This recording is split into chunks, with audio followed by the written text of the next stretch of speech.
Hello friends, চলে এসেছি আর একটা নতুন ভিডিও নিয়ে।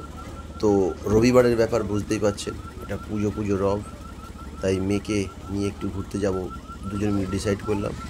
তো জানেন তো, এই জায়গাটায় গেছিলাম, এই জায়গাটায় গিয়ে দেখলাম ওই আমার মেয়ের পছন্দের জিনিস একটা ট্রেন দেখতে পেয়ে। তো এখন পশ্চিমবঙ্গের যা অবস্থা আর কি, রাস্তাঘাটের, সিকিমে গেলে কোনো অসুবিধা হবে না আর কি, যে কোনো সময় যে কেউ বাইক চালাতে পারবে। তো আমাদের গন্তব্য ছিল একটা শপিং মলে যাওয়ার, সেই উদ্দেশ্যে বেরিয়ে পড়লাম। রাস্তাঘাটের অবস্থা খুবই খারাপ, তার মধ্যেই যেতে হবে, মানিয়ে বলছে না আমাদের, দ্যাট ইজ জুডিও। তো একটা ভালো লাগার বিষয় যে আর যেখানে যাক, মেয়ে বাইরে বেরিয়ে সবসময় আমাকে চলে গেল, বাবা চোখের সামনে আড়াল হলেই হয়েছে, বাবাকে ছাড়া থাকতে পারে না। আমি একটু বাইকটা রাখতে গেছিলাম, অবাক হয়ে গেল। তো ফাইনালি আমরা দুজন ঢুকে পড়লাম, সরি তিনজন, এখন তো দুজন বলা যাবে না, তিনজন।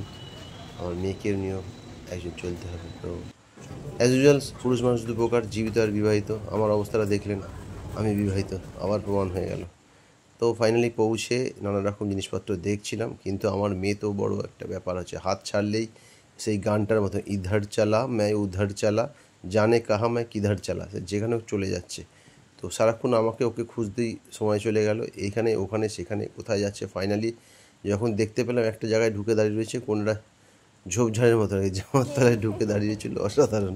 ওকে খুঁজতে খুঁজতে সময় চলে গেলো। তো বউ রেগে গিয়ে রইলো, ধোলা চললো, ভোলা বলে চললো। আমাদের শপিং আজকের মতন শেষ হয়ে গেল, যা কেনাকাটা করলাম। পরের ভিডিও দেখা হচ্ছে।